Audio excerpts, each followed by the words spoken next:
Bueno, entonces, ayer veíamos aspectos importantes relacionados con los mecanismos que van a permitir que la sangre fluya a través de los vasos sanguíneos gracias al impulso que se genera desde el corazón. Y cómo los vasos sanguíneos pues tienen que realizarse ciertas modificaciones en su estructura para permitir ese paso de sangre, y esas modificaciones pues van a estar dadas por diferentes factores, no solamente los reológicos, sino los relacionados pues con la física de los vasos y de la forma como la sangre se tiene que desplazar a través del torrente sanguíneo. Estos aspectos son sumamente importantes porque ellos son los que permiten pues que la sangre llegue hasta los tejidos. Veíamos los mecanismos de difusión y de convección, que es realmente los mecanismos a través de los cuales el oxígeno y los nutrientes, aminoácidos y otras sustancias vasoactivas tienen que pasar del torrente sanguíneo hacia las células para cumplir sus funciones metabólicas. Pero algo que es muy importante desde la perspectiva clínica para ustedes es conocer no solamente esos mecanismos, sino también cómo es que se da ese control local de flujo sanguíneo en respuesta a las necesidades de los tejidos. Porque algo que queda perfectamente claro es que en un estado basal, es decir, en un estado de reposo, nosotros manejamos una frecuencia cardíaca, y esa frecuencia cardíaca es la suficiente y necesaria para que la sangre llegue a los tejidos y le entregue el oxígeno y los demás nutrientes. Salvo situaciones como por ejemplo cuando estamos descansando, pues la frecuencia baja y pues no hay una mayor necesidad porque estamos en un estado basal, los órganos están digamos en un reposo, en algún grado de reposo, no es que estén parados, pero están en algún grado de reposo. O cuando hacemos algún tipo de actividad física como correr, como trotar, como algo que requiera mayor consumo energético, entonces, pues básicamente vamos a necesitar que se generen unos cambios importantes. Y estos cambios van a ir de la mano de las características morfológicas del individuo, y algunas de estas características a medida que vamos avanzando en edad se van a ir perdiendo progresivamente o no van a ser tan efectivas como lo son en este momento, por ejemplo, para ustedes o para mí, pero ya en una edad un poco más adulta, pues se van a ir perdiendo progresivamente, ¿no? Entonces, algo que es importante que ustedes tengan en cuenta a partir de esto que les estoy diciendo es que los tejidos van a generar un proceso de autorregulación. Y ese proceso de autorregulación va a estar supeditado a la necesidad que tenga el tejido en cuanto a una mayor demanda o una menor demanda en la cantidad de sangre, es decir, en la cantidad de oxígeno.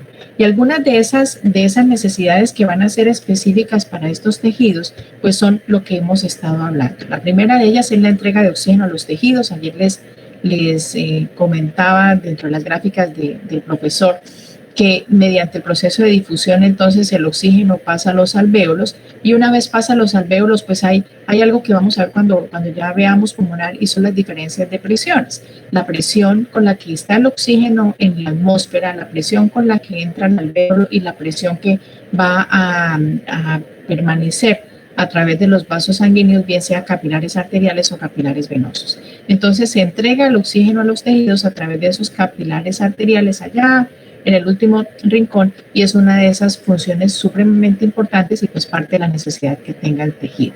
Hay otros nutrientes, hemos estado mencionando otras sustancias, entonces hay nutrientes como la glucosa, como los aminoácidos y los ácidos grasos que también son necesarios para el adecuado funcionamiento de estos tejidos. Y de la misma manera, como parte de ese metabolismo que se está generando en el tejido, hay algunas sustancias que deben ser eliminadas, y una de ellas es el dióxido de carbono, teniendo claro lo que les decía ayer, que un gran porcentaje, a diferencia de lo que ocurre con el oxígeno, el dióxido de carbono es más soluble en la sangre que el oxígeno, más de 20 veces, y entonces eso también va a facilitar, va a tener 3 vías metabólicas de eliminación de este dióxido de carbono como tal, dióxido de carbono combinado con la hemoglobina y dióxido de carbono combinado con agua, formando hidrógeno y bicarbonato. La eliminación de los iones hidrógeno de los tejidos va de la mano con lo que les estoy diciendo del dióxido de carbono, el mantenimiento de concentraciones adecuadas de iones en los tejidos y transporte de diversas hormonas y otras sustancias a los diferentes tejidos. Esta gráfica es supremamente importante porque esta gráfica les permite a ustedes identificar que según las necesidades de lo que nosotros estamos hablando, hay unos órganos que van a tener unos requerimientos especiales. Entonces ustedes acá observan, y esto es muy importante, cada uno de esos órganos va a tener una demanda de ese gasto cardíaco, es decir, él va a necesitar de manera permanente que de ese 100% cardíaco un porcentaje sea fijo. Miren ustedes, por ejemplo, que a nivel del cerebro se necesita que el porcentaje de gasto cardíaco sea del 14%, y el 14% va a ser un equivalente más o menos de 700 mililitros por minuto. Es decir, que en cada minuto que pasa, el cerebro se está beneficiando de aproximadamente 700 mililitros de sangre que contienen oxígeno, glucosa, aminoácidos, ácidos grasos y las demás sustancias que son necesarias. Esta es la referenciación, entonces vamos a necesitar aproximadamente 50 mililitros por minuto por cada 100 gramos de peso de tejido. Observemos el corazón. Miren ustedes que el corazón, siendo el órgano tan importante que se encarga de bombear la sangre para todo el cuerpo, él tan solo se va a quedar con un 4% de ese gasto cardíaco. ¿Y a partir de dónde? De la sangre que está saliendo a través de la aorta, de las arterias coronarias. Y su flujo va a ser apenas, siendo una estructura que bombea a aproximadamente 5 litros por minuto, él se va a quedar solamente con un porcentaje de 200 mililitros, y el porcentaje por peso, los mililitros por peso, van a ser de 70 cc aproximadamente. Los bronquios es un porcentaje realmente muy bajo. Son estructuras en las cuales pues no es que se realice ningún intercambio, sino son estructuras en las cuales se va a dar el paso libre del aire.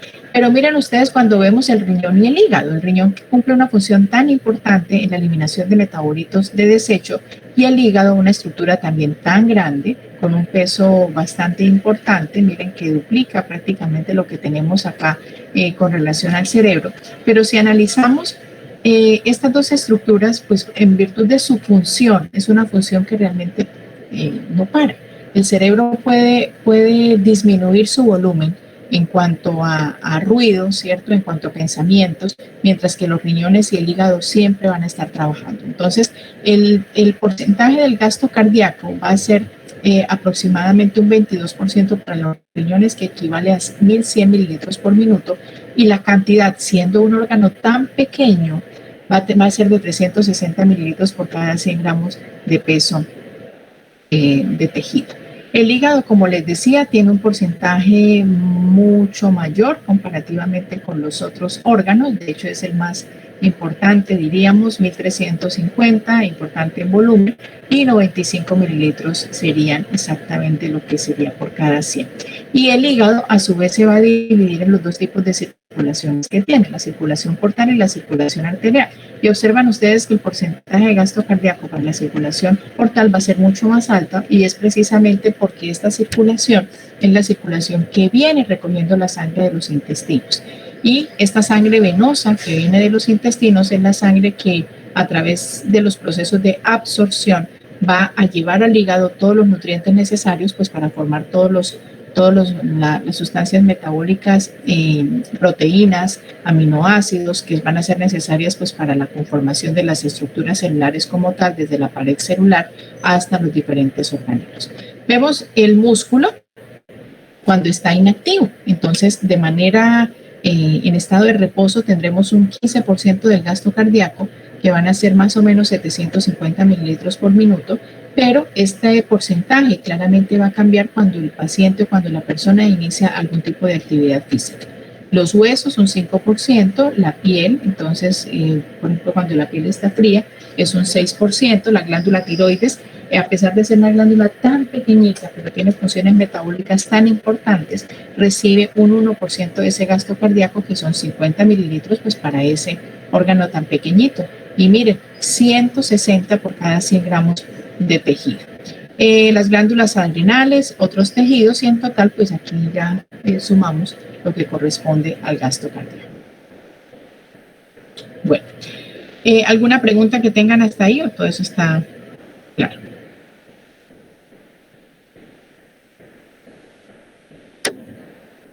Todo está claro, profe.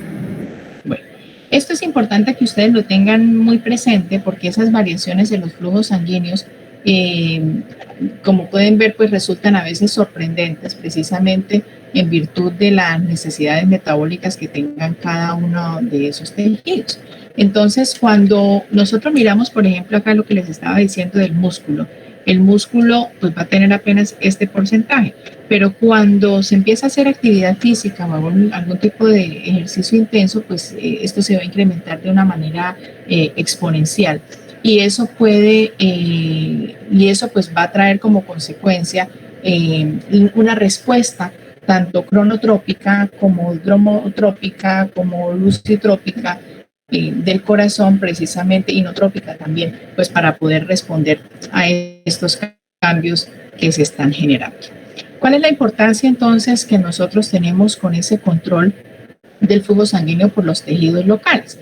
Entonces, cuando nosotros observamos esto, nosotros podríamos tratar de suponer que por qué no se mantiene un flujo constante.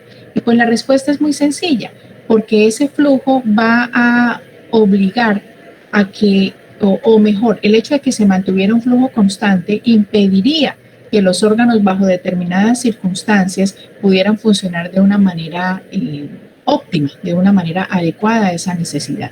Entonces, por eso existe estos mecanismos de autorregulación que son los que van a hacer que según las necesidades metabólicas que tengan los tejidos, se aumente o se disminuya el flujo. Y de la misma manera, en algunas situaciones importantes o especiales, que el flujo de algunos órganos pueda ser derivado a otros órganos que en ese momento van a necesitar una mayor cantidad de sangre pues para cumplir esa función. Entonces, los experimentos que se han realizado a través de esta pregunta de por qué es importante ese control del flujo sanguíneo por los tejidos locales han demostrado que el flujo sanguíneo a cada tejido generalmente va a estar regulado a nivel mínimo para satisfacer los requisitos del tejido, ni más ni menos, lo que les decía al comienzo. Entonces, según la necesidad fisiológica del momento, el flujo sanguíneo será el justo y necesario para cumplir esas funciones. Cuando esa actividad fisiológica cambia, por ejemplo, volviendo al tema de los músculos, ya el músculo no está en reposo, sino que ya el músculo va a empezar alguna actividad, pues entonces de esa manera se va a responder precisamente para tener el suministro adecuado de oxígeno. Ese flujo sanguíneo se va a ir controlando de acuerdo a esta misma necesidad, pues para mantener esos niveles de oxigenación, pero no más allá de eso, o sea, no va a haber una carga adicional de oxígeno, sino solamente lo que sea necesario para que sea necesaria y exacta, pues para que pueda cumplir esta función, ¿no? ¿Cuáles son los mecanismos entonces de control del flujo sanguíneo? Vamos a tener dos mecanismos importantes y esto es importante que ustedes también lo tengan claro para su práctica clínica. Hay un mecanismo que se denomina el mecanismo de control agudo y hay otro mecanismo que se va a establecer un poco más tardíamente y por eso se denomina control a largo plazo. Cuando nosotros hablamos de ese control de flujo sanguíneo local, entonces al dividirlo de esta manera, este control agudo lo vamos a encontrar cuando se generan cambios rápidos de vasoconstricción, perdón que aquí me faltó una T, de vasoconstricción y vasodilatación. Entonces, por ejemplo, necesitamos, como les decía ahorita, la persona está comiendo y en ese momento pues el órgano que más está trabajando es el estómago, los músculos que están relacionados con la masticación y con la deglución, el estómago para poder realizar sus movimientos de mezclado y propulsión y luego pues los intestinos van a ser los que van a necesitar mayor cantidad de sangre, ¿cierto? Entonces en ese escenario la piel, por ejemplo, es un órgano que no va a necesitar mayor cantidad de flujo sanguíneo, entonces se genera un proceso de vasoderivación de ese flujo sanguíneo, por ejemplo, de la piel o de otras estructuras para poderlo generar, para poderlo trasladar hacia el órgano que en ese momento más lo está necesitando. Entonces puede generarse una vasoconstricción de los vasos de la piel para poder derivar ese flujo sanguíneo hacia esta estructura. Otro ejemplo importante que tengo para citarles es en un estado de shock hipovolémico. Por ejemplo, el paciente que sufrió una herida a nivel femoral, creo que eso ya lo habíamos citado en algún momento, y el paciente pues está perdiendo una cantidad muy importante de sangre. Entonces, uno de los mecanismos, si el paciente está consciente Aquí vamos a encontrar muchos mecanismos que van a estar confluyendo en el paciente está consciente, fue víctima de un atraco, por ejemplo, lo hirieron, lo golpearon, entonces el paciente está asustado, el paciente está ansioso, el paciente está diciendo, por favor, no me deje morir. Todo ese estado de ansiedad va a hacer que se generen en él la secreción de algunas hormonas y de algunos neurotransmisores que van a actuar directamente sobre los vasos sanguíneos y sobre el músculo cardíaco. Entonces, sobre el músculo cardíaco va a hacer que se incremente la frecuencia cardíaca, lo cual va a hacer que se incremente el gasto cardíaco y tengo una arteria femoral rota. ¿Qué va a pasar? Pues que voy a tener mayor bombeo de sangre en ese punto y por lo tanto voy a perder más sangre. Entonces, el riñón, por ejemplo, que es un órgano que llamamos un órgano noble, sensa a través de una estructura especial que va a tener, que se llama la mácula densa, esos cambios de volumen. Él tiene dos arteriolas muy importantes, que son la arteriola aferente, que es la que trae la sangre, y la arteriola aferente, que es la que saca la sangre de la estructura. Aferente, que tiene una gran cantidad de vasoreceptores, que van a ser esos receptores que van a sensar esos cambios en la presión sanguínea, puede identificar que hay una disminución de la presión, porque la sangre se está perdiendo. Entonces él dice, me voy a sacrificar y voy a cerrar mis arterias aferentes para derivar el flujo sanguíneo hacia otro órgano importante como es el corazón o como es el cerebro. Y efectivamente así lo hace. Entonces se genera ese proceso de vasoconstricción a este nivel, pero vamos a tener un coste muy alto porque entonces no va a empezar a filtrar. Como su objetivo, como su trabajo es filtrar la sangre para depurarla de metabolitos de desecho, entonces él inicialmente va a dejar de filtrar la sangre, es ultrafiltrado que luego nos va a devolver a la sangre los componentes sanguíneos y vamos a eliminar el agua que se sacó de la sangre. Entonces, en este mecanismo se pierde o se va a omitir o a abolir ese proceso de filtración, pero también su propio flujo sanguíneo se va a ver afectado, el flujo sanguíneo que le entrega el oxígeno para que pueda trabajar, y es ahí cuando estas situaciones, si se perpetúan en el tiempo, pues van a terminar en una lesión renal de algún tipo. ¿Listo? En situaciones de vasodilatación, por ejemplo, veremos que el hidrógeno o el dióxido de carbono, dependiendo de sus concentraciones, pues entonces van a generar también procesos de vasodilatación y eso pues va a ayudar a esos mecanismos de control del flujo sanguíneo. Estos procesos entonces de vasoconstricción y vasodilatación van a generarse principalmente en estos vasos que van a ser de pequeño calibre, como son las arteriolas, las metaarteriolas y los esfínteres precapilares. Y cuando nosotros hablamos del control a largo plazo, pues es un control que se puede ir generando progresivamente y ya hablamos de días, semanas o meses. Y un ejemplo para citarles en este control del flujo sanguíneo es lo que ocurre, por ejemplo, en estados como la hipertensión arterial. La hipertensión arterial es una entidad clínica en la cual progresivamente se va a ir alterando las características de los vasos sanguíneos, digamos de manera muy general se los voy a citar así, pero pueden ser varios componentes. Hay una hipertensión primaria y otra secundaria o esencial que se denomina ahora, y van a ser diferentes mecanismos, pero solamente como para poder citar acá, hablando de los vasos sanguíneos, un paciente que ha tenido un proceso de arteriosclerosis, es decir, que sus vasos sanguíneos ya no son de esas características que se van a ampliar a medida que va la onda de pulso, sino que se vuelven estructuras rígidas y esa rigidez pues va a repercutir en un incremento de la presión al corazón para el bombeo. Entonces, ese proceso va a tomar semanas, va a tomar meses para instaurarse, años quizás, y ese mecanismo de control de flujo sanguíneo para un órgano que necesite determinada, según la demanda de oxígeno que él tenga, pues va a necesitar un proceso de regulación que va a ser mucho más complejo, no va a ser tan rápido, tan ágil, sino que por el contrario va a ser mucho más demorado en términos generales, ¿no? Entonces, estos van a ser algunos de los mecanismos para generar ese control agudo del flujo sanguíneo local. Entonces, esos aumentos en el metabolismo tisular, pues lo que van a hacer es aumentar el flujo sanguíneo tisular, como les estaba diciendo.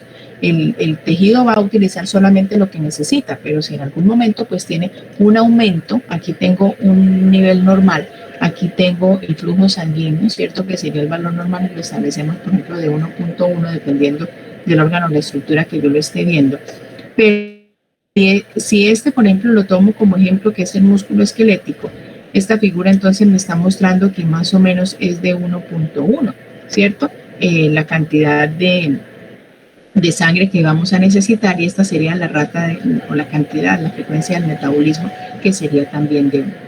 Pero a medida que el músculo va a ejercitarse en mayor medida, pues claramente entonces va a ir necesitando mayor cantidad de flujo sanguíneo, y eso pues en respuesta a ese metabolismo que se está generando. Entonces, esto es lo importante para tenerse en cuenta, de que cuando el tejido lo necesita, pues pasa de un estado completamente basal a un estado en el cual tiene que incrementar los mecanismos que garanticen ese incremento del flujo sanguíneo, pues para poder cumplir todas esas funciones, ¿no? Hay otra cosa que también es importante con esto, y es el hecho de que hay un efecto del aumento de la tasa de metabolismo sobre el flujo sanguíneo tisular.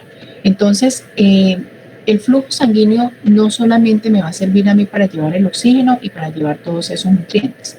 Esa tasa de metabolismo está haciendo relación a esa consecuencia de utilización de una estructura, llámese hígado, llámese músculo, de un estado basal, de un estado de reposo, a un estado en el cual tenga más trabajo. Entonces, una cosa es el hígado, por ejemplo, a las 3 de la mañana, y otra cosa es el hígado a las 2 de la tarde después de haberse comido una bandeja paisa, ¿cierto? Entonces, tiene que trabajar muchísimo, lo mismo el intestino, lo mismo en la cámara gástrica, tienen que trabajar mucho para poder metabolizar una comida tan copiosa, y eso pues claramente va a necesitar por un lado oxígeno para que pueda trabajar de esa manera, pero por otro lado pues eso va a generar un incremento en la tasa del metabolismo. Entonces, un concepto que es importante es que la disponibilidad reducida de oxígeno aumenta el flujo sanguíneo tisular. Esto lo que nos está diciendo es que ante estados de hipoxia hay una manera de poder censar esa necesidad, y la manera como se censa o como se intenta compensar esta situación es aumentando el flujo sanguíneo tisular. ¿Cuáles pueden ser esas situaciones en que se disminuye el aporte de oxígeno? Por ejemplo, a la altura de una cima en una montaña alta, por ejemplo, en Bolivia, por decir algo. En estados de enfermedad, como por ejemplo la neumonía. Ustedes habrán leído algo acerca de la neumonía y saben que es un proceso inflamatorio, es un proceso que va a generar una infiltración en el alvéolo pulmonar, y ese espacio que estábamos viendo allá pues se va a alterar y no va a permitir que el oxígeno pase hacia el capilar sanguíneo. Entonces eso va a traer como consecuencia pues una disminución en el aporte de oxígeno. En estados como por ejemplo la intoxicación por monóxido de carbono, que lo que va a hacer es envenenar la capacidad de la hemoglobina para transportar el oxígeno, va a impedir que pueda transportar la ocupa y desplaza la curva de tal manera que no puede oxígeno, o en estados como por ejemplo la intoxicación por cianuro, que lo que hace es que directamente los tejidos van a perder su capacidad de oxígeno, y esto pues va a traer como consecuencia que el flujo sanguíneo a través de los tejidos pues aumente notablemente. Eso pues para citarles algunos ejemplos, ¿no? Entonces, vamos a esta gráfica. Es la gráfica que nos está diciendo que a medida que aumenta en porcentaje la saturación arterial de oxígeno. Entonces, observamos que a medida que la saturación de oxígeno arterial va a ir disminuyendo progresivamente, aquí ven ustedes que estamos al revés, aquí tengo la saturación al 100% y aquí tengo la saturación al 25%, y si seguimos esta línea, entonces observamos que a medida que va disminuyendo esa saturación de oxígeno y que llegamos hasta aproximadamente este 25% de ese valor que consideramos como normal, entonces, Profe, qué pena. Creo que no pasó la diapositiva. No. No, se sigue viendo lo de 1, 2, 3, 4. ¿Sí están viendo la 17.2? No, profe, no. No, profe, dice efecto del aumento en tasa de metabolismo y no hay una gráfica, pues. ¿Ahí están viendo algo o será que cayó el internet? Ya, profe. Sí, ahora sí. No. Se movió. Ahí. Sí. Sí, pero Entonces, ¿qué nos está mostrando una? Bueno, voy a seguir hablando, pero parece ser que no le...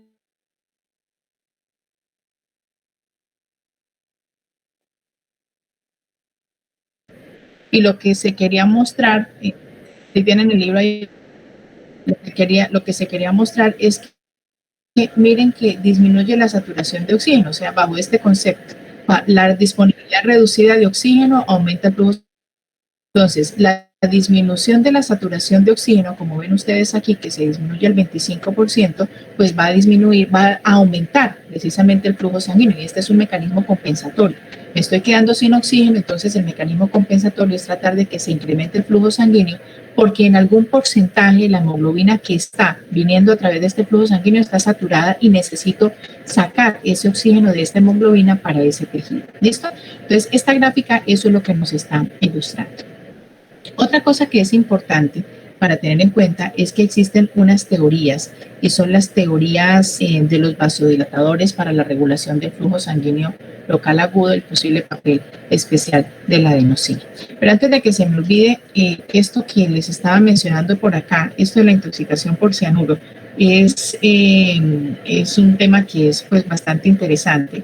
Esa intoxicación del uso de oxígeno por parte de un área de un tejido local, pues puede hacer que el flujo sanguíneo local aumente de una manera hasta 7 veces. Entonces, lo que hace el cianuro es evitar que, o mejor, impedir que los tejidos puedan utilizar ese oxígeno, pero el oxígeno pues igual está llegando.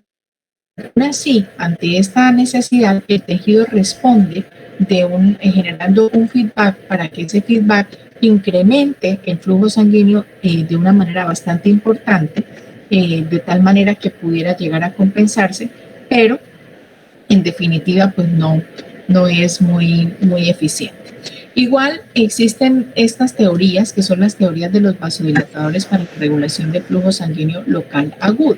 Y aquí se menciona a una sustancia muy importante que es la adenosina como una sustancia que pudiera tener un papel especial. Entonces, cuando nosotros hablamos de esta teoría, debemos tener en cuenta que cuanto mayor es la tasa de metabolismo, ¿sí?, o menor la disponibilidad de oxígeno u otros nutrientes para un tejido, pues mayor va a ser la tasa de formación de sustancias vasodilatadoras en las células del tejido. Entonces, si nos devolvemos a la gráfica 17.2 que les estaba diciendo, hay unos mecanismos que el tejido dice, hombre, me estoy quedando sin oxígeno, ¿qué tengo que hacer? Entonces, ese que tengo que hacer va a implicar que se incremente un flujo sanguíneo muy importante hacia ese tejido para tratar de captar el oxígeno que tenga, lo que sea, pero hay que captarlo.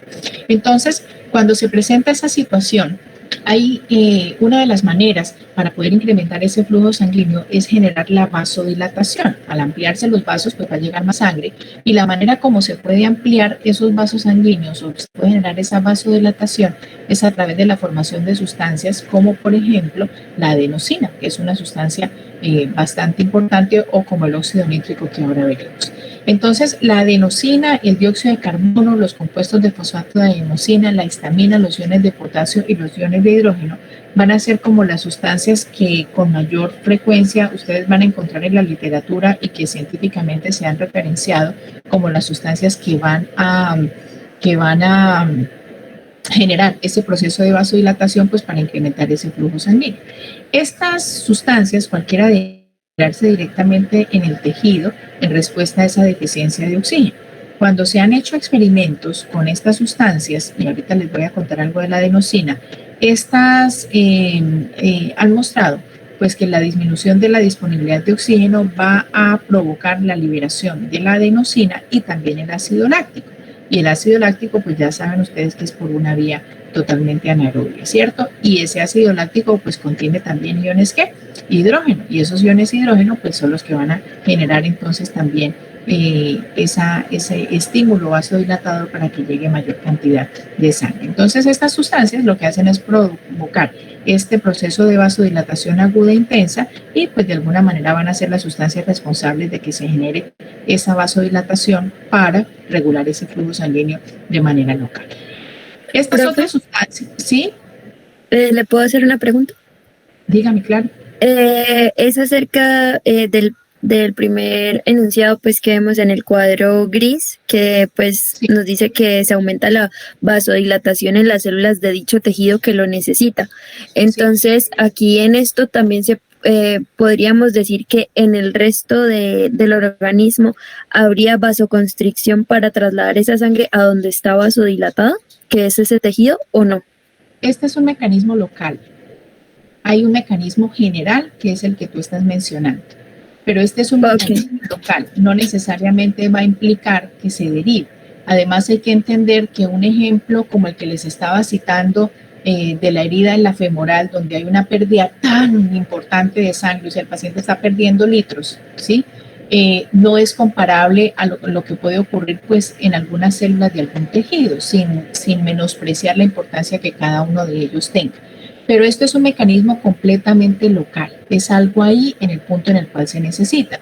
Hay otros mecanismos generales que son los que vamos a mencionar ahorita, como por ejemplo el que les estaba diciendo cuando hay una comida copiosa o cuando hay un cambio de temperatura, el paciente tiene fiebre o cuando el paciente comió y se metió al río a nadar. Entonces son situaciones donde sí se observa la derivación total, donde el proceso se hace un poco más generalizado. Bueno, entonces como les estaba diciendo, un aumento pues en la concentración de cualquiera de estos metabolitos vasodilatadores pues va a provocar la vasodilatación de las arteriolas y ojo que esto es importante, ¿no? ¿Dónde es que se van a dar esos procesos de vasodilatación? Esos cambios es en los pequeños vasos sanguíneos. ¿Por qué? Porque los pequeños vasos sanguíneos son los que van a estar en contacto ya prácticamente con esas células, con esos tejidos. Y de esa manera pues se aumenta el flujo sanguíneo tisular. Y recuerden también de que estos pequeños vasos sanguíneos, arteriolas, pero principalmente los capilares sanguíneos, estos capilares pues están dotados solamente de una única capa de células, van a tener esas fenestras o esos poros a través de los cuales pues van a pasar todos esos nutrientes. Entonces se aumenta el flujo sanguíneo tisular y de esa manera pues devuelve la concentración tisular de los metabolitos hacia la normalidad. Otro ejemplo u otra cosa que también es importante mencionar es que hablando de la adenosina, porque ustedes podrán tener en su práctica clínica la ampollita de adenosina, por eso pues nos detenemos un poquito a hablar más de ella. Muchos científicos consideran que la adenosina es un vasodilatador local que ayuda con ese flujo sanguíneo local.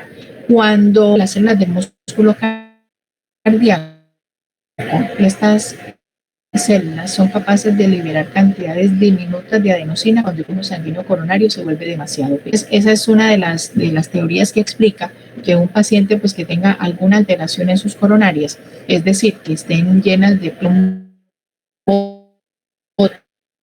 de, de placas ateromatosas,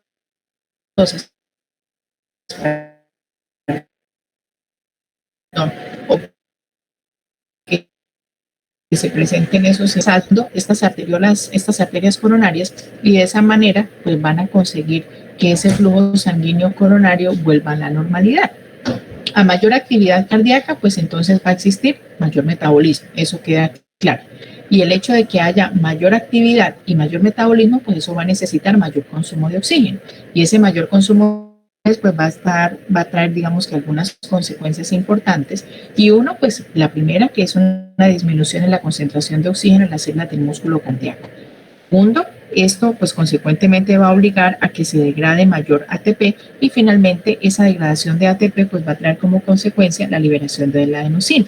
Y se considera importante de que esa parte o que gran parte de esa adenosina que se está liberando pues se va a escapar de las células del músculo cardíaco para causar esa vasodilatación coronaria, lo que finalmente pues va a hacer que se aumente ese flujo sanguíneo coronario para suplir pues, las necesidades o las demandas que tenga el corazón en ese momento que está realizando una actividad probablemente pues adicional, ¿no? A pesar de que la teoría pues resulta bastante interesante, conociendo las bondades que tiene la adenosina, pues la evidencia de esa investigación, desde las investigaciones, pues puede ser un poco menos claro. Y otros fisiólogos han sugerido que el mismo mecanismo de la adenosina podría ser también a su vez un mecanismo, o mejor, un controlador importante del flujo sanguíneo en el músculo esquelético y muchos otros tejidos, así como lo está haciendo directamente en el corazón. Pero digamos que por la extensión de esos órganos o por el tamaño de esos órganos, pues ha sido bastante difícil poderlo probar, ¿no? O sea, ¿qué tanta cantidad de esa adenosina se va a estar generando como para poder producir todo este efecto y de esa manera pues que se genere la vasodilatación y de la misma manera pues que pueda, digamos, llegar a normalizar esos flujos sanguíneos, ¿no? Y la otra teoría que tenemos es la teoría de la demanda de oxígeno para el control del flujo sanguíneo local. Entonces, esto pues es una teoría que en lo personal me parece bastante interesante, pero es cierto, más o menos como la compañera que lo estaba preguntando ahora, en virtud de la necesidad que tenga ese tejido, esa es la demanda. El músculo está corriendo en este momento, el estómago está mezclando en este momento, entonces eso genera una demanda adicional de oxígeno y esa demanda siempre va a estar dada desde un nivel basal, cuando la estructura está en reposo a cuando entra en una actividad con un aumento de ese metabolismo. Entonces, esa demanda de oxígeno podría ser también otra de las teorías que hace que se genere ese control o esa regulación del flujo sanguíneo local.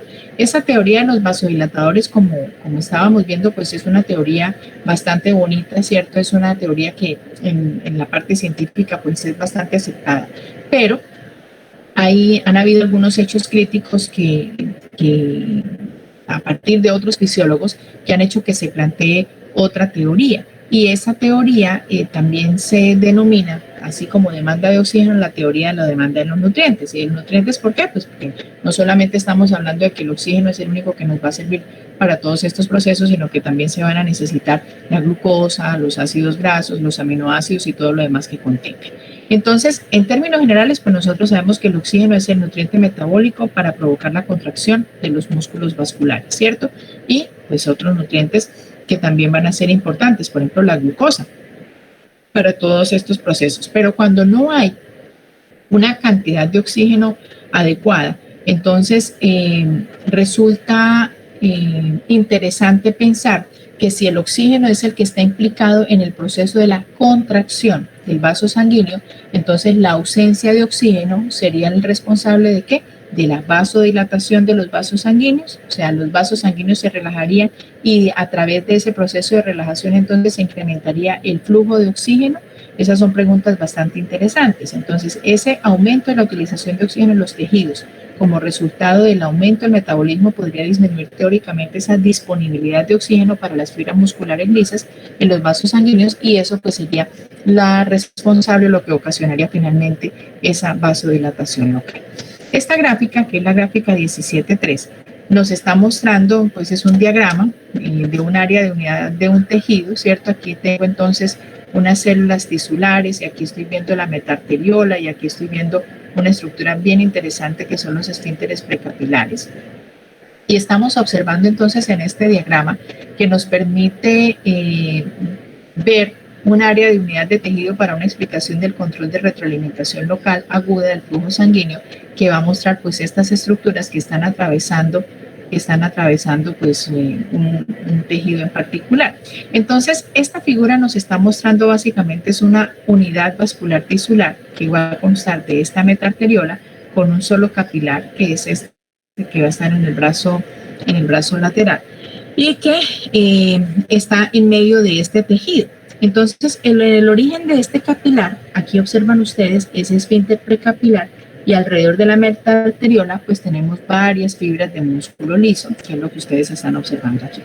Cuando se observa un tejido de este tipo, normalmente estos esfínteres van a estar completamente abiertos o completamente cerrados. Y el número de esfínteres precapilares que nosotros, este es el capilar, por eso se llama esfínter precapilar. El número de esfínteres precapilares que nosotros vamos a, o que pueden encontrarse abiertos o cerrados en determinado momento va a ser directamente proporcional ¿a qué? A la necesidad metabólica de estas células tisulares. Es decir, si hay mucho consumo, si se necesita, si esas células están trabajando mucho, pues entonces el esfínter precapilar estará más abierto.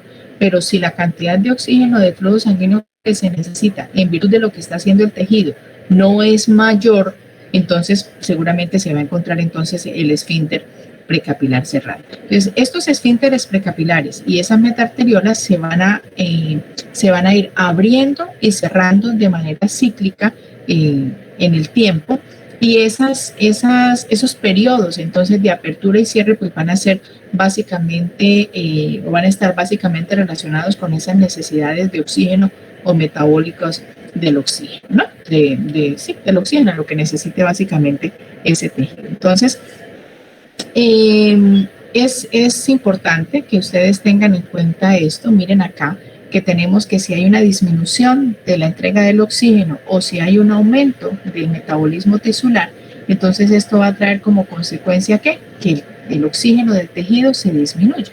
Y al disminuirse bajo los principios que estábamos viendo al comienzo de la charla, encontrábamos que ese flujo sanguíneo para el tejido entonces se incrementa. La hipoxia hace que se aumente el flujo sanguíneo. Y de manera importante, para que este aumento del flujo sanguíneo que se necesita, que es de las arteriolas y de los esfínteres precapilares, para que de esa manera fluya mayor cantidad de sangre desde las metarteriolas, pase por los esfínteres precapilares y sea entregado totalmente hacia los tejidos. Entonces, sobre la base de todos los datos que están disponibles, la teoría de la sustancia vasodilatadora o la teoría de la demanda de oxígeno, que es esta que estamos mencionando, pues entre ambas podrían dar lugar a la explicación de cómo se da la regulación aguda del flujo sanguíneo local en respuesta a las necesidades metabólicas de los diferentes tejidos. Y probablemente pues esto sea debido a los dos mecanismos, a una combinación de los mecanismos y que no sea algo pues totalmente independiente, ¿no? ¿Cuál es el posible papel de otros nutrientes, además del oxígeno, en el control del flujo sanguíneo local? Entonces, como estábamos viendo, no solamente la sangre transporta oxígeno, sino otros nutrientes. Entonces, cuando se ha podido demostrar de que en condiciones especiales, cuando hay una disminución en los niveles de glucosa en la sangre que está perfundiendo un órgano o una estructura en particular, eso puede causar vasodilatación tisular local. Entonces, la glucosa, no solamente hablaríamos de que el oxígeno, la hipoxia va a generar vasodilatación, sino que también una disminución en los niveles de glucosa también podría estar relacionado con ese proceso de vasodilatación local.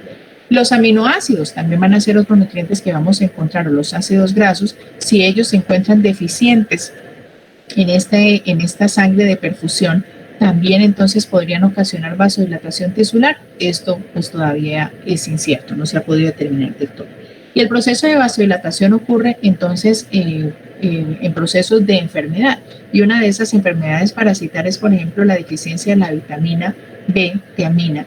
Esta enfermedad, esta entidad se denomina beriberi, en la que el paciente pues tiene deficiencias de estas vitaminas, de los complejos de vitamina B, que son tiamina, niacina y riboflavina. Y en esta enfermedad lo que ocurre es que el flujo sanguíneo vascular periférico de casi todas las partes del cuerpo a menudo pues entonces va a terminar duplicándose o triplicándose. Estas vitaminas son vitaminas supremamente importantes porque van a colaborar en el proceso de fosforilación inducida por oxígeno que se requiere pues para la producción del ATP en las células de los tejidos, y se puede adicionalmente se puede entender que la deficiencia de cualquiera de estas vitaminas pues va a conducir básicamente a una disminución en la capacidad del músculo liso y por lo tanto pues entonces va a llevarnos como resultado a un proceso de vasodilatación local.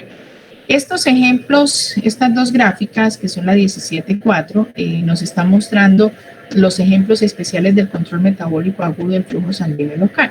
Entonces, estos mecanismos que hemos estado citando hasta ahora para poder explicar cómo es que se da ese control del flujo sanguíneo se denominan mecanismos metabólicos porque pues todos ellos están funcionando o se están generando a partir de esas necesidades metabólicas de los tejidos. Pero dos ejemplos adicionales de ese control metabólico en el flujo sanguíneo local son estos dos, uno que se denomina la hiperemia activa y el otro que se denomina la hiperemia reactiva.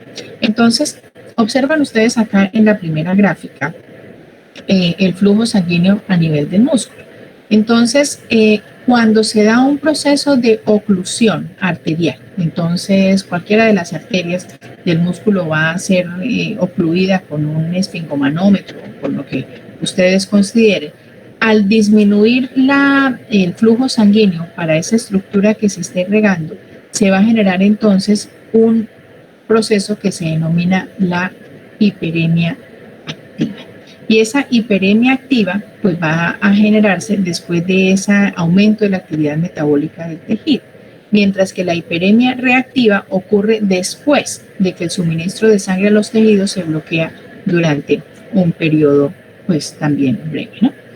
Cuando ese suministro de sangre a un tejido se bloquea, ¿cuántos segundos? Aquí tenemos tiempo en minutos o incluso hasta 1 hora o más, y luego se desbloquea, el flujo sanguíneo a través del tejido generalmente aumenta de manera inmediata 4 a 7 veces el valor de lo normal.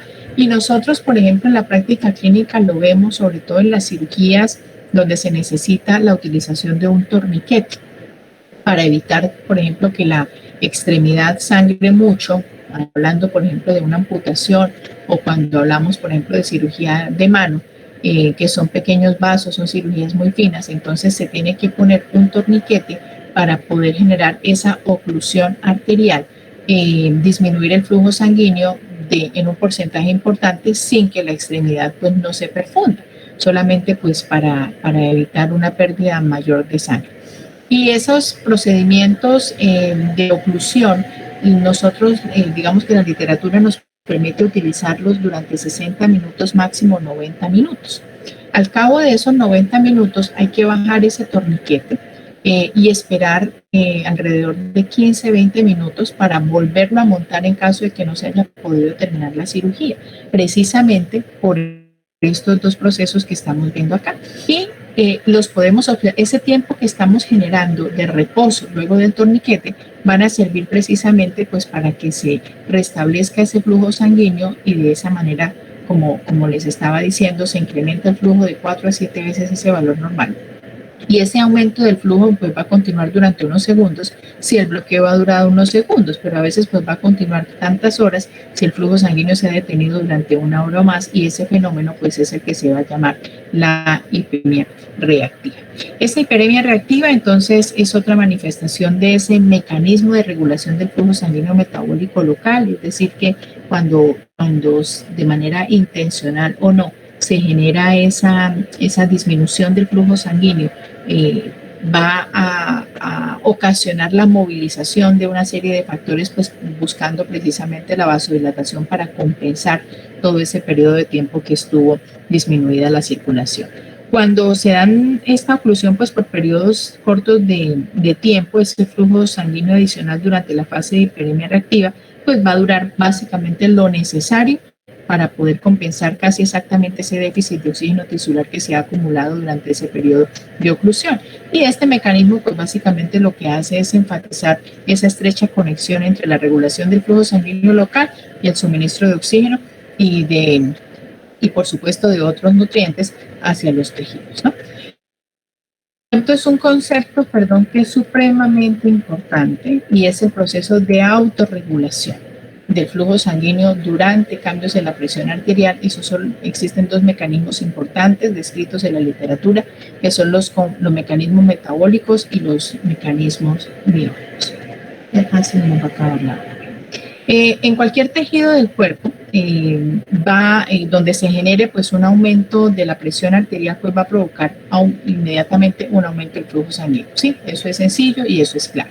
Entonces, aumenta la presión, va a aumentar el flujo sanguíneo, pero en menos de 1 minuto, y eso es importante tener en cuenta ese horizonte temporal, en cuánto tiempo van a ocurrir, el flujo sanguíneo en la mayoría de los tejidos vuelve casi a ese nivel normal, aunque la presión arterial se mantenga elevada. Y eso es bastante interesante, y eso es lo que nosotros, o lo que ustedes también deberán empezar a ver en su práctica clínica. Ese retorno del flujo sanguíneo hacia un valor normal se denomina autorregulación. Y una vez que se ha producido este proceso de autorregulación, ese flujo sanguíneo local en la mayoría de los tejidos pues va a estar directamente relacionado con la presión arterial, aproximadamente pues de esta forma como lo estamos viendo, como se está relacionando esta curva. Entonces, aquí que tenemos un flujo sanguíneo normal, 0.5, 1, 2, 2.5, y aquí tenemos la media de la presión arterial que va a estar dada en milímetros de mercurio. Recuerden que la presión arterial puede medirse en milímetros de mercurio o pueden medirse en pascales, ¿no? Entonces, miramos nosotros acá estas dos líneas, la línea punteada y la línea verdecita. Y entonces aquí observamos de que cuando tenemos, por ejemplo, presiones entre 50, 70, 200 milímetros de mercurio, el flujo sanguíneo que ustedes va a aumentar discretamente. Solamente vamos a tener un aumento entre un 20 y un 30% de lo que nosotros estamos viendo acá. Es muy poquito lo que va a aumentar, aunque la presión arterial puede incluso aumentar hasta un 150%. Y en algunos tejidos, como por ejemplo el cerebro y el corazón, estos procesos de autorregulación son mucho más precisos y son supremamente importantes, pues precisamente por la importancia o por la relevancia, mejor, que tienen estos órganos en el funcionamiento del cuerpo. Durante mucho tiempo, estos procesos de autorregulación han sido estudiados, y de hecho hasta hace 2 años en un congreso de anestesia, en el Congreso Nacional de Anestesia, cuando se hacían presenciales, una profesora muy destacada de la neuroanestesia mencionaba que a la fecha se habían generado nuevos cambios en esos valores de autorregulación. Entonces, es materia de estudio, y ninguno de los mecanismos, digamos, aunque satisface las preguntas de investigación, de alguna manera pudiera no dar. Por ejemplo, para el cerebro se estima que el proceso de autorregulación se genera entre 50 y 50 a 150 milímetros de mercurio,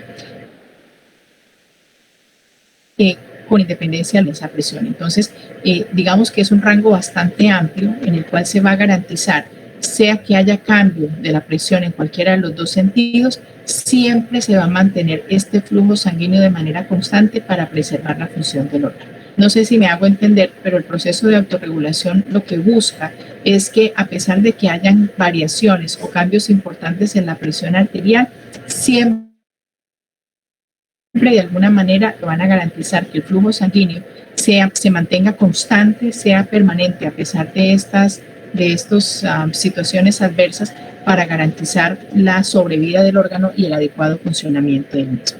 Entonces, se han descrito pues estos dos mecanismos, un mecanismo metabólico y un mecanismo miógeno. El metabólico, pues de alguna manera se puede entender más fácilmente cuando se aplican esos principios de la regulación del flujo sanguíneo local, que es lo que estábamos discutiendo. Entonces aumenta la tasa metabólica, entonces pues se va a necesitar, al disminuir ese oxígeno por el aumento de su necesidad, pues entonces se va a generar ese proceso de vasodilatación. Pero cuando nosotros involucramos ya acá cambios en la presión arterial, como por ejemplo en estados de hipertensión, el exceso del flujo pues va a proporcionar demasiado oxígeno y muchos otros nutrientes a esos tejidos. De esa manera, al proporcionar lo que, digamos, de manera masiva, lo que se necesita, pues entonces se van a eliminar esos vasodilatadores liberados por los tejidos, como la adenosina. Esos nutrientes, principalmente el oxígeno, y la disminución de esos niveles tisulares de vasodilatadores, pues entonces va a hacer que finalmente los vasos sanguíneos se contraigan, o sea, vamos a tener el evento contrario y el flujo vuelva prácticamente al valor normal, aún a pesar de esos cambios que se están generando en la presión. Y por otro lado, señora, antes de que avance, de la parte de la diapositiva anterior, profe, quería hacerle una pregunta. Cuando se dice que, digamos, el cerebro y, bueno, no me acuerdo qué otro órgano ahí nombraba, que tiene una regulación de este metabolismo, de este mecanismo más precisa, quiere decir que hay menos como, o sea, ese intervalo donde el flujo sanguíneo no cambia, ¿es más pequeño o es más grande? Intervalo de cambio de presión. no entiendo tu pregunta. Es que el libro nos decía como que hay órganos en los que este control, creo que este es el miogénico, va a ser más preciso, así dice. Entonces tengo la cuestión, es uno de esos tejidos es el cerebro. Tengo la pregunta que si al decir preciso quieren decir que puede aumentar mucho más la presión arterial sin cambiar el flujo sanguíneo, si ese intervalo... No es que se induzca un cambio de la presión arterial, es que con los cambios de la presión, ¿sí? Entonces, cuando hay cambios de presión, sea hacia la hipotensión o hacia la hipertensión, esos cambios se censan y esos cambios, pues por todo lo que hemos visto, traen unas consecuencias. Entonces, el mecanismo de autorregulación o la eficacia o precisión del metabolismo, del mecanismo de autorregulación, está dado por el hecho de que se ajusta de una manera tan rápida, tan veloz, que aún esa presión se mantenga en rangos anormales. Él, por ejemplo, para el cerebro, va a mantener una presión de perfusión entre 50 y 150, o sea, va a mantener esa presión constante. Ese es el mecanismo de autorregulación. Hay un cambio de presión arterial, se elevó la presión arterial. Entonces, el mecanismo de autorregulación, al elevarse la presión arterial, eso va a generar una disminución del flujo sanguíneo. ¿Sí? Está elevándose la presión, hay una disminución del flujo sanguíneo por diferentes mecanismos. Entonces, lo que hace este mecanismo es que con independencia de eso, que me va a traer como consecuencia una hipoxia, una alteración, los mecanismos van a enfocarse a mantener a través de sus propios sistemas de autorregulación un flujo constante, aún la presión arterial no se normalice o hasta que la presión arterial se normalice. Y estos dos eventos principalmente ocurren a nivel del cerebro, que es, digamos, una de las estructuras que más se ha estudiado en este mecanismo de autorregulación, el corazón y el riñón también es bastante interesante. ¿Listo? Ah, sí, señora. Entonces quiere decir que es más rápido el ajuste. Es muy rápido, es extremadamente rápido. O sea, solamente cuando la situación se perpetúa en el tiempo y se convierte nociva o lesiva, entonces es cuando se pierde el mecanismo de autorregulación. Y que se pierda el mecanismo en pacientes es una catástrofe. Y eso, por ejemplo, se puede observar en pacientes que están en shock séptico. Entonces, la sepsis por sí sola va a generar vasodilatación. El proceso infeccioso te va a generar alteración del pH. Al alterarse el pH se suelta mucho hidrógeno. Al soltarse mucho hidrógeno va a entrar el paciente en un estado de acidosis. El estado de acidosis y el hidrógeno pues te van a ocasionar vasodilatación. Además de eso, si por ejemplo le sumas que el foco era un foco pulmonar, pues entonces voy a tener una alteración en el manejo del dióxido de carbono, lo cual me va a aumentar la vasodilatación, no solamente a nivel pulmonar, sino a nivel cerebral. Entonces, todo eso en conjunto me va a llevar a un estado que se denomina la vasoplegia. El vaso sanguíneo es un vaso fofo, es un vaso que no te va a responder de manera rápida, por ejemplo, la utilización de sustancias como la noradrenalina o la adrenalina, cuyo objetivo es generar la constricción del músculo liso para mejorar esa presión de perfusión. Entonces, son variados los mecanismos y cuando se pierde ese proceso de autorregulación es realmente intentar arrebatarle a la muerte la vida de ese paciente. Y todo es porque todos estos mecanismos se han alterado. La otra teoría es la teoría miógena, que es parte de lo que querías mencionar, lo que más bien estabas hablando, y es que esta teoría miógena pues no está relacionada directamente con la metabólica, sino que es una forma de tratar de explicar también ese proceso de autorregulación. Y esta teoría, pues miógeno es de músculo, ¿cierto? De fibra. Entonces, esta teoría lo que trata de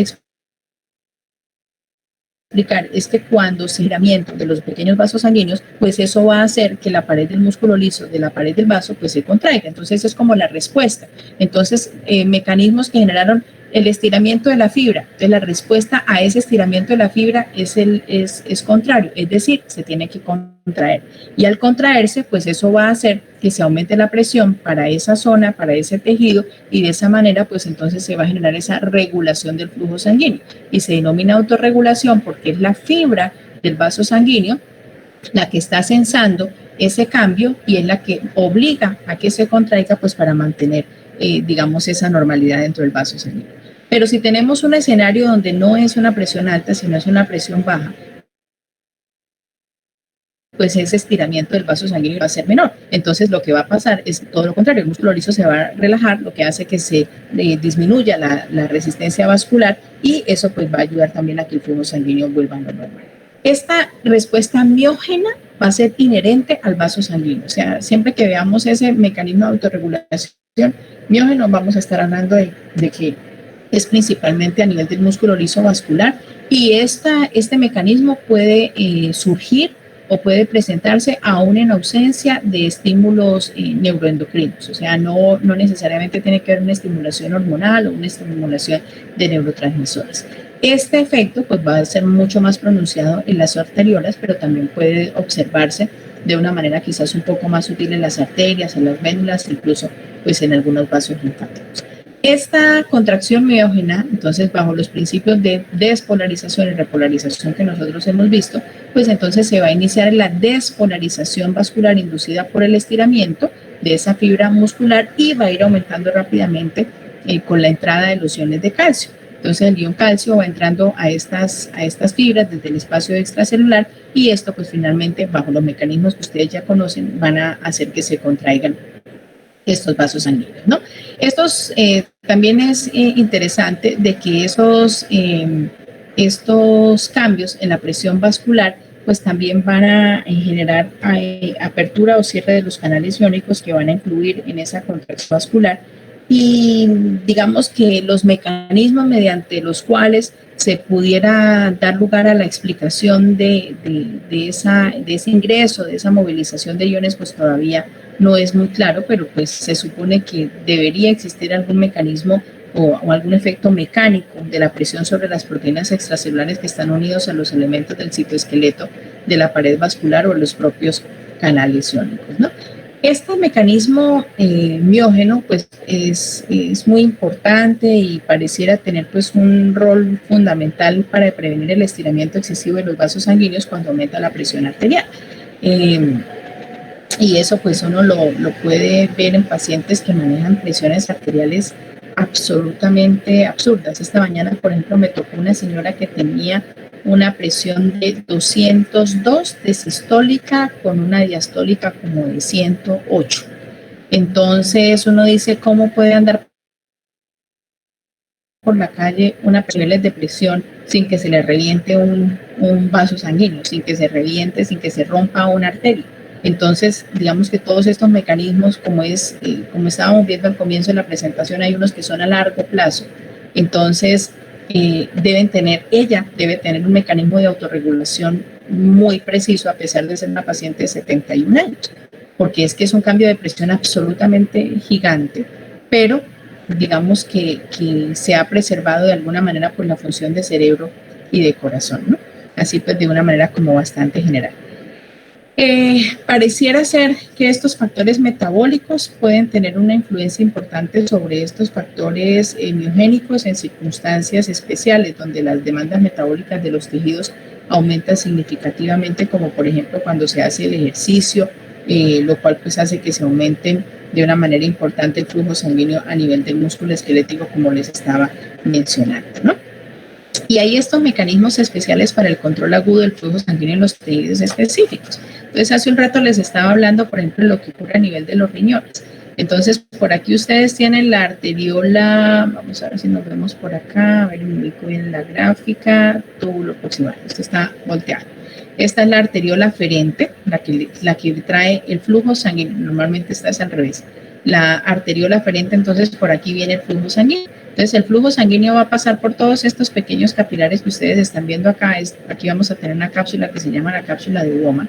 Este es el glomérulo, el glomérulo y para allá pues vamos a tener los túbulos y digamos donde se va a dar ese proceso de ultrafiltrado. Entonces aquí viene la sangre por esta arteriola aferente y por aquí vamos a tener una cantidad de receptores importantísimos y ven ustedes estas células que se llaman las células yuxtaglomerulares.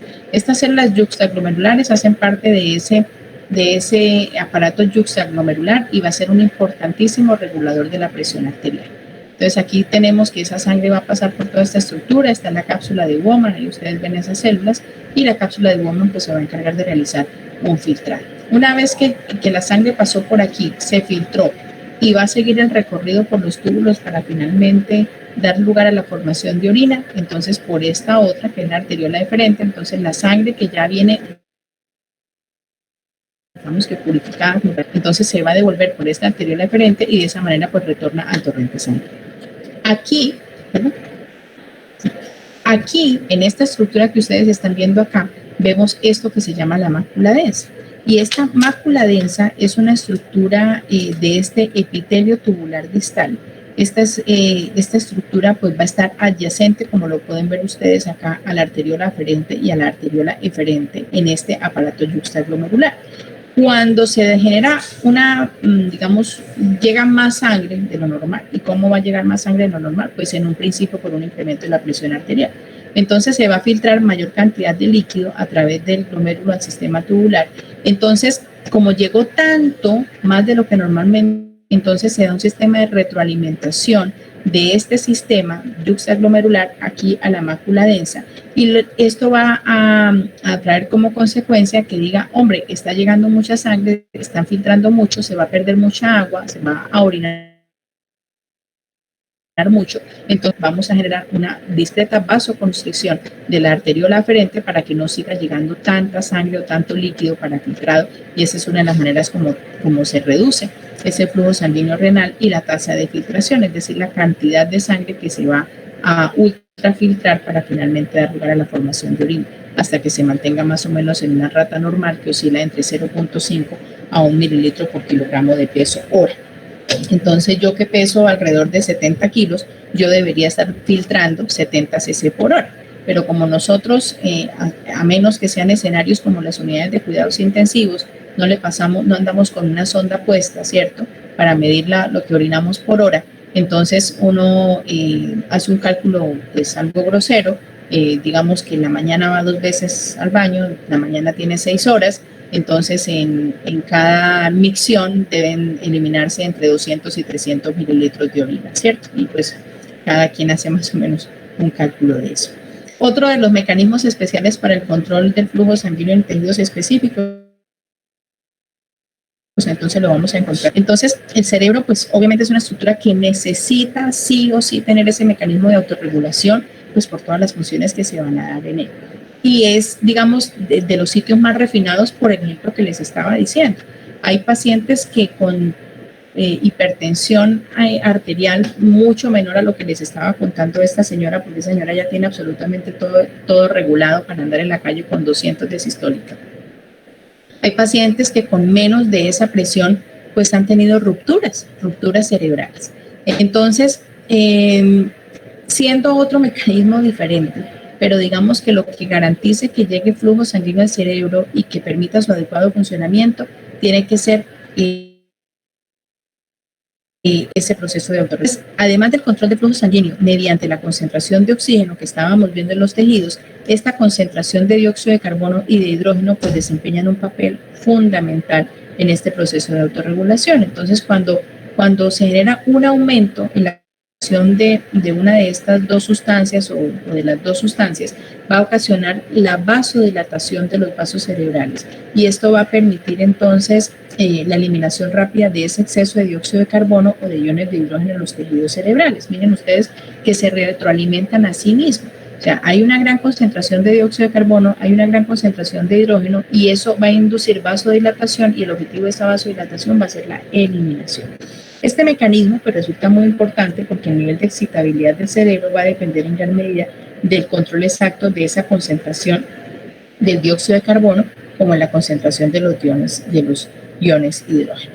Y el otro tejido específico pues es la piel. Como les estaba mencionando hace un momento, ese control de flujo sanguíneo pues va a estar estrechamente relacionado con el control de la temperatura corporal. Ese flujo sanguíneo que se va a dar a nivel cutáneo y subcutáneo pues va a regular la pérdida de calor del cuerpo y calor. Recuerden lo que veíamos ayer en los videos. Entonces se va a generar calor y ese calor tiene que ser disipado, ¿cierto? Ese trabajo genera calor, pero el calor pues no va a cumplir, digamos, que una función física específica más allá de ayudarnos a mantener un control de temperatura, pero ese control de temperatura tiene que ser regulado a través del hipotálamo y los mecanismos que puedan disipar el calor, como por ejemplo el sudor. Entonces, este flujo sanguíneo, va a ser la temperatura, mejor, de ese flujo sanguíneo tiene que ser pues a través de un centro específico, y eso es a nivel del hipotálamo. Entonces, la sangre que está pasando a través del hipotálamo, al pasar allí, su temperatura va a ser medida. Entonces, si hay un incremento en la temperatura, entonces se van a inducir los mecanismos para la pérdida de ese calor, para esa disipación, y eso va a ser con incremento de la vasodilatación a nivel de la piel para que se pueda sudar y se pueda eliminar calor. Pero si es el evento contrario, si hay una disminución de la temperatura, entonces lo que se va a hacer son procesos de vasoconstricción, pues para evitar esa pérdida de calor, esa pérdida de temperatura, ¿no? Ese control del flujo sanguíneo tisular, entonces, para continuar hablando de esto, hay algunos factores de constricción o de relajación que van a ser derivados del endotelio. Entonces, digamos que así como estábamos viendo que la adenosina, la histamina, el óxido nítrico, el hidrógeno, el potasio, todos esos van a ayudar con esos mecanismos locales. También es importante citar que dentro del endotelio vascular hay algunas sustancias que van a inducir precisamente cualquiera de estos procesos para tratar de regular ese control del flujo sanguíneo. Entonces, las células endoteliales, como ustedes saben, son las células que van a estar recubriendo los vasos sanguíneos. Y esas células van a encargarse de sintetizar varias sustancias que cuando se liberan van a producir o vasoconstricción o vasorelajación de la pared vascular. Estos también pueden ser denominados como factores derivados del endotelio, y las funciones de ellos pues han sido estudiadas durante mucho tiempo, pero pues en términos generales hay muchas que son todavía como muy desconocidas, ¿no? El primero de ellos es el óxido nítrico, que es un vasodilatador liberado en las células endoteliales sanas. Este quizás es, además de ser como el más mencionado, es considerado pues uno de los más importantes. Es un gas que tiene unas características lipofílicas y que va a ser liberado por las células endoteliales de los vasos sanguíneos en respuesta a muchos estímulos, tanto químicos como físicos. Existen un grupo de enzimas que son las ENOS, que son las enzimas de óxido nitrosintasa, que son también derivadas del mismo endotelio, que se encargan de sintetizar el óxido nítrico a partir de la L-arginina y del oxígeno, y por reducción de un hidrato inorgánico. Entonces, luego de que se forma y se va a difundir fuera de la célula endotelial, el óxido nítrico pues va a tener una vida media tan solo de 6 segundos y va a actuar principalmente en los tejidos locales. Miren que no dura mucho tiempo y que no va a viajar en la sangre para ir a actuar en otros tejidos, sino que lo va a hacer de manera local. Ese óxido nítrico entonces va a activar a la guanilato ciclasa, solubles en las células del músculo liso vascular, y eso va a dar como resultado la conversión de la guanosina trifosfato cíclico a la guanosina monofosfato cíclico y la activación de una proteincinasa, que finalmente es una proteincinasa que va a ser dependiente de del GMP, y que tiene varias acciones que pues, finalmente el objetivo va a ser ocasionar la relajación del músculo liso, ¿no? Otra de las sustancias que también es bastante importante, algo que es que esas ENOS hacen parte, creo que son como 3 enzimas de óxido nítrico sintasa, que pues encontramos en la literatura, pero pues eso ahí como un datito curioso.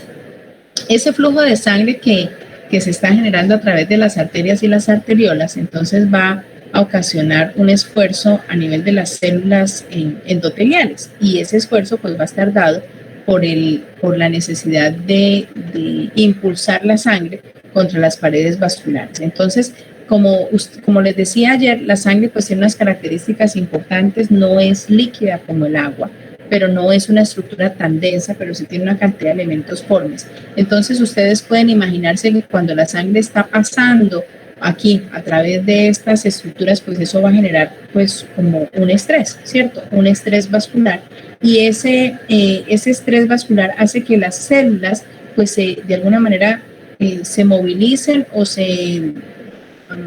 Sí, que adopten como la forma, ¿sí? De hacia dónde se está dirigiendo ese flujo sanguíneo, y ese movimiento, ese cambio a nivel de estas células hace que se genere pues mayor cantidad de óxido nítrico. Entonces este óxido nítrico que se está liberando precisamente por este estrés vascular que se está generando con el paso de la sangre, pues va a hacer que se genere una vasodilatación adicional, y pues eso es lo que hace que también sea fundamental para ayudar a controlar esos mecanismos metabólicos del flujo sanguíneo, como estábamos mencionando, ¿no? Entonces, ese óxido nítrico, pues al ser vasodilatador, ¿qué va a hacer? Aumentar en los diámetros de los vasos sanguíneos a un tamaño pues ligeramente mayor, y si esto no existiera, pues el flujo sanguíneo local pues se vería afectado, precisamente porque tendría que incrementarse en respuesta a la resistencia que se está generando directamente en esos vasos sanguíneos. Bueno, la endotelina es otra sustancia que también es muy importante. La endotelina se considera como un potente vasoconstrictor, pero miren ustedes, el óxido nítrico es un vasodilatador que se va a liberar solamente cuando las células son sanas. Pero cuando las células de ese endotelio se dañan, por ejemplo, no solamente vamos a hablar de una lesión vascular, una ruptura, sino por ejemplo en la hipertensión, que es lo que hemos estado mencionando, o en procesos de arteriosclerosis, pues la síntesis del óxido nítrico alterada puede contribuir entonces a una vasoconstricción excesiva y a un empeoramiento de la hipertensión y al daño endotelial. Entonces, la endotelina es una sustancia que va a generarse como respuesta a ese endotelio dañado. Y dependiendo de la circunstancia en la cual estemos hablando, pues si es una ruptura de un vaso, pues va a favorecer o va a evitar que se pierda mayor cantidad de sangre. Pero si ese endotelio está dañado por procesos de aterosclerosis o de hipertensión, pues claramente me va a incrementar el problema, que va a ser precisamente la hipertensión arterial, ¿no? Entonces, esta endotelina también se va a secretar pues en cantidades muy pequeñitas para causar esa vasoconstricción poderosa. Esa es una característica que tiene esta sustancia, que no se requieren grandes cantidades, sino que con pequeñas cantidades puede generarse esa vasoconstricción. Esta sustancia pues está presente prácticamente en todas las células de todos los vasos sanguíneos. El estímulo, pues como les digo, va a ser el daño del endotelio vascular, y también se considera de que esa liberación de la endotelina pues entonces va a estar relacionado también, o va a empeorar mejor el cuadro clínico en pacientes hipertensos. La farmacología ha permitido diseñar fármacos que bloqueen los receptores de endotelina para tratar, por ejemplo, la hipertensión a nivel pulmonar, pero no se ha masificado su uso para el manejo de la hipertensión sistémica. ¿Cómo se va a dar ya esa regulación del flujo sanguíneo a largo plazo? Todo lo que nosotros estábamos viendo hasta ahora era la regulación a corto plazo. Entonces, los eventos agudos, los eventos que se generan. Cuando nosotros hablamos de esta regulación del flujo sanguíneo a largo plazo, pues ya estamos hablando de lo que está pasando durante horas. Antes hablábamos de unos cuantos segundos, ahora estamos hablando de lo que puede ocurrir entonces durante horas, durante semanas o durante meses. Luego de que se hace la activación de los mecanismos agudos que acabamos de describir, entonces ese flujo sanguíneo se va a ajustar, digamos que las 3/4 partes a los requisitos adicionales de cada tejido. Pero cuando la presión arterial aumenta, por ejemplo, está pasando de 100 a 150 milímetros de mercurio, pues el flujo sanguíneo va a aumentar de una manera inmediata, es decir, se va a subir el 100%. En 30 segundos, a los 2 minutos, el flujo pues va a ir disminuyendo, va a ir bajando progresivamente hasta alcanzar más o menos un 10 o un 15% de ese valor de partida, es decir, de 100, 110 milímetros de mercurio. Cuando este proceso pues entonces ya se extiende en el tiempo, ya estamos hablando de que son horas o semanas, pues se va a generar un control pues mucho más completo de ese flujo sanguíneo. Si, por ejemplo, con lo que les estaba mencionando, que pasó de 100 a 150 milímetros de mercurio la presión arterial, digamos que va a permanecer de manera indefinida la presión en 150 milímetros de mercurio, pues la presión que va a estar contenida dentro, o mejor, el flujo sanguíneo a través de esos tejidos, pues se va a ir aproximando de una manera progresiva casi a ese flujo normal en unas cuantas semanas, solamente pues que la presión se ha incrementado, y eso es lo que hace relación pues a esa regulación del flujo a largo plazo. Esta regulación es particularmente importante pues cuando van a cambiar las demandas metabólicas de un tejido. Si un tejido se vuelve crónicamente hiperactivo y requiere mayores cantidades de oxígeno y de los otros nutrientes, pues lo que va a suceder es que las arteriolas y los vasos capilares generalmente pues van a aumentar. Como ven ustedes aquí en la gráfica, esto era antes de, veían ustedes acá a la luz de esos pequeños vasos, estas son las células, y vemos que después de semanas o meses, pues entonces las arteriolas y los vasos capilares generalmente van a ir aumentando tanto en tamaño como en número, unas pocas semanas para satisfacer las necesidades del tejido, a menos que ese sistema circulatorio se haya vuelto pues patológico o que tarde demasiado tiempo en responder. ¿Cómo es el papel del oxígeno en la regulación a largo plazo? Entonces, algo que es muy importante para tener en cuenta es que hay una serie de sustancias que se denominan como los factores de crecimiento vascular, y esos factores de crecimiento vascular van a inducir la formación de nuevos vasos sanguíneos. Este proceso se denomina angiogénesis. Hay algunas, cuando veíamos corazón hablábamos algo de la circulación colateral.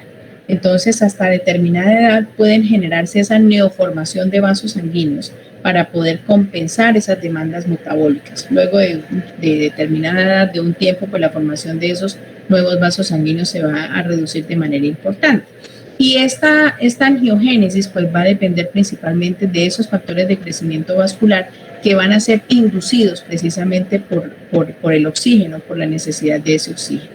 La vascularidad va a estar determinada por la necesidad máxima de flujo sanguíneo, más no por la necesidad promedio, y la regulación del flujo sanguíneo y esa regulación del flujo sanguíneo pues va a estar dada principalmente o a través del desarrollo de esa circulación colateral, ¿no?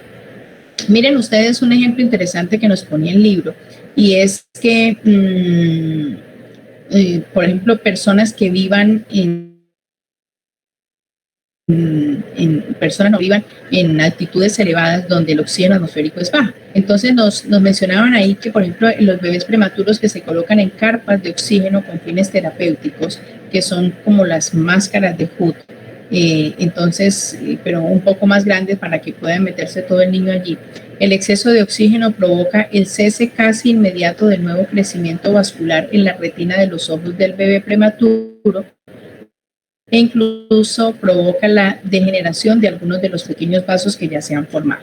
En las unidades de cuidados intensivos, estos bebecitos prematuros pues van a tener dificultades para respirar por sí solos, por varias razones. Porque su árbol respiratorio no se ha desarrollado de manera completa, porque hay una sustancia importante que se llama el surfactante, que es el que va a impedir que los alvéolos se colapsen, y ellos nacen con esa deficiencia del surfactante porque como son prematuros, las células no alcanzaron a desarrollarse lo suficiente para empezarlo a producir de la mejor cantidad. El oxígeno al 100% es malo, es malo. Nosotros respiramos al 21%. Si yo estoy desaturada, pues me van a poner oxígeno, pero no necesariamente me lo tienen que poner al 100% de entrada. Me lo pueden poner al 32%, al 40%, al 50%, al 60%. Por las cánulas de alto flujo que estamos usando en pacientes COVID. Y esos dispositivos se diseñaron precisamente para administrar esa cantidad de oxígeno, porque el oxígeno al 100% es malo, es malo. Nosotros lo utilizamos en anestesia solamente durante unos cuantos minutos para preoxigenar al paciente, para desnitrogenizar el alvéolo, para lograr saturar la mayor cantidad de hemoglobina, porque yo necesito un periodo de apnea para poder intubar al paciente. Pero fuera de ese escenario, el oxígeno al 100% es malo. Ustedes pueden ponerlo transitoriamente al paciente mientras mejora la saturación de oxígeno y luego bajarlo al valor mínimo necesario para mantener una adecuada oxigenación. Porque miren lo que pasa con los recién nacidos. Como estos recién nacidos han requerido ser intubados y una cantidad de procedimientos. Esas cantidades de oxígeno requeridas por ellos, que no es que el pediatra o el neonatólogo los quiera poner, sino que han necesitado tanto oxígeno para sobrevivir, termina lesionando las células de la retina, y estos bebecitos pueden quedar ciegos.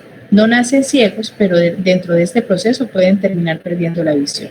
Cuando se saca a estos bebés de la tienda de oxígeno, entonces se va a producir un crecimiento excesivo, así como explosivo, de nuevos vasos para compensar esa disminución repentina del oxígeno disponible, porque es que antes tenía mucho oxígeno, ese oxígeno hizo que se inhibiera las células de la retina, el bebecito va a perder probablemente la visión o un grado de la visión, y cuando se saca de esa máscara, entonces se detecta de que ya no tiene ese oxígeno al 100%, y entonces se asume como una hipoxia, y esa hipoxia induce esa neogénesis por la formación de muchos vasos sanguíneos, pues para compensar esa disminución repentina del oxígeno disponible. Y esto pues ocurre tanto crecimiento excesivo de los vasos retinianos, que van a crecer desde la retina hacia el humor vitro del ojo, lo que eventualmente pues va a causar la ceguera, una condición que se va a llamar la fibroplasia retrolental. Ahí para que lo tuvieran en cuenta, ¿no? Bueno, ¿cuál es la importancia de los factores de crecimiento en los nuevos vasos? Pues lo que les estaba diciendo. Entonces ellos van a ser importantes en algunas situaciones clínicas, en otras situaciones pues pueden resultar ser bastante complicados, como les estaba mencionando ahorita lo de los bebecitos, ¿no? Bueno, otra cosa que es importante para tener en cuenta es el hecho de que esa vascularidad que va a estar determinada por la necesidad máxima del flujo sanguíneo no necesariamente tiene que estar relacionada precisamente con esa concentración promedio del oxígeno, ¿no? Esto pues va a incluir claramente todos esos procesos que estábamos discutiendo hace un momento. Esa remodelación vascular en respuesta a los cambios crónicos en el flujo sanguíneo o de la presión arterial, citando nuevamente el ejemplo que les estaba comentando de esta señora que andaba con 200 miligramos de mercurio por la calle, es, digamos, importante porque ustedes deben conocer que ese crecimiento y la remodelación vascular van a ser componentes que son críticos del desarrollo y del crecimiento de los tejidos, y que van a ocurrir precisamente como una respuesta de adaptación a los cambios a largo plazo en la presión arterial o en el flujo sanguíneo. Esa señora que llegó esta mañana con esos 200 mililitros, eso no fue de ayer para hoy, a menos que estuviese en una crisis hipertensiva y no estaría sentada en una cama para ser operada. Estaría en una cama de urgencias para ponerle nitroglicerina, nitrogluciato o cualquier vasodilatador que ustedes quisieran utilizar. Entonces, eso da cuenta de que es un proceso que ha sido adaptativo y que esos cambios pues se han ido generando en respuesta a esos cambios de la presión arterial. Luego, por ejemplo, el libro nos cita, por ejemplo, luego de varios meses de entrenamiento con ejercicio crónico, la vascularización de los entrenados aumenta para adaptarse a sus mayores necesidades de flujo sanguíneo. Claro, porque con lo que tenía no era suficiente para compensar esa gran necesidad que tiene en este momento de oxígeno. Entonces hay un cambio en la densidad capilar, pero que también puede hacer que no solamente cambien en número, sino que también cambien en sus propias características. Entonces los vasos pueden hacerse más grandes, pueden hacerse más respondedores a los cambios a largo plazo de la presión arterial y el flujo sanguíneo. Cuando la presión arterial se eleva de manera crónica, y esta elevación puede generarse principalmente en arterias pequeñas y arterias grandes, y las arteriolas pueden sufrir un proceso de remodelación para adaptarse a ese aumento de la tensión mecánica de la presión arterial más alta, porque pasaba de una presión arterial normal de 120 ahora a 200 o más. Entonces, y no necesariamente tiene que ser tan alta, ¿no? Igual cuando ustedes vean la clasificación de la hipertensión arterial, digamos que si mal no recuerdo, mal está hasta 119 milímetros de mercurio. Entonces ya empezamos a hacer gradaciones en la hipertensión grado 1, hipertensión grado 2. Pero ya, por ejemplo, una paciente que tenga 135 de sistólica, pues ya es un paciente que va a ser catalogado en algún grado de hipertensión arterial, así no nos parezca que no fuera mucho. Pero cuando ya uno revisa estos temas, pues se da cuenta que esos cambios de 10, de 15 milímetros de mercurio son suficientes pues para generar esta remodelación vascular, es suficiente para dar explicación a todos estos cambios vasculares que se tienen que dar pues para poder responder a esos mismos cambios de presión, ¿no? Para responder específicamente a esa tensión mecánica de la pared de la presión arterial que ahora es más alta. Entonces, en la mayoría de los tejidos, las arterias pequeñas y las arteriolas van a responder rápidamente. Eso se hace en segundos a ese aumento de la presión arterial con vasoconstricción. Y eso es lo que va a ayudar a que se genere la autorregulación en el flujo sanguíneo tisular. Pero cuando nosotros hablamos de la vasoconstricción, pues ¿qué está haciendo? Pues que está disminuyendo el diámetro de la luz. Y eso pues, va a tender a normalizar la tensión de la pared vascular, que es T, que según la ecuación de Laplace va a ser el producto del radio del vaso sanguíneo por su presión. Entonces la presión va a ser igual. Aquí vamos a tener la fórmula que nos dice que la tensión de la pared vascular va a ser igual al radio multiplicado por su presión. Y aquí nosotros lo estamos viendo en esta gráfica. Entonces miren ustedes acá el proceso de remodelación en el interior, por ejemplo, de un vaso que sea un vaso eutrópico, o sea, refiriéndose a este como un vaso normal. Pero miren ustedes lo que ocurre con la remodelación hipertrófica. Miren cómo en el sentido de las flechas, cómo va a ir creciendo. Este era el vaso completamente normal. En el sentido de las flechas, cómo se va a ir creciendo y vamos a ir observando en simultánea los cambios que se pueden ir generando en la luz del vaso sanguíneo. Entonces, esa respuesta hipertrófica, esta que estamos nosotros viendo acá, que hace que se aumente el tamaño de las células del músculo liso vascular, pues va a estimular básicamente la formación de proteínas de la matriz extracelular, como el colágeno, la fibronectina, que lo que van a generar es un proceso de reforzamiento de la pared vascular para resistir esas presiones arteriales más altas. Por eso es que la señora estaba en la calle, está caminando con sus 200 de sistólica, porque se dio este proceso de remodelación. Entonces estos vasos sanguíneos son vasos fuertes y eso ocurre pues en toda la economía, los cerebrales. Cuando este proceso es más peligroso, claramente un paciente que se asumía como normotenso y ha tenido un disparo de presión arterial porque sus vasos sanguíneos no han tenido este proceso de remodelación, no tienen cómo responder a ese cambio de tensión, de presión con la tensión vascular, y por eso es que el vaso sanguíneo se va. Esta hipertrofia, pues claramente como están creciendo, está aumentando estas células, pues hacen que el vaso sanguíneo sea más rígido. Y esto, pues es, digamos, un sello distintivo de la hipertensión crónica porque el vaso va a perder esa capacidad como de responder. Profe, qué pena interrumpirla. Lo que pasa es que ya está muy tarde y algunos compañeros, pues tenemos que madrugar mañana. Ay, ustedes van a ser malos médicos. Médicos no dormimos, médicos trabajamos. Pero bueno, está bien. Nos vemos mañana entonces. Yo les escribo a sus compañeros ¿para qué? Bueno, faltaban 3 diapositivas. Para la hora de la charla. ¿Listo? Bueno, buenas noches, que descansen.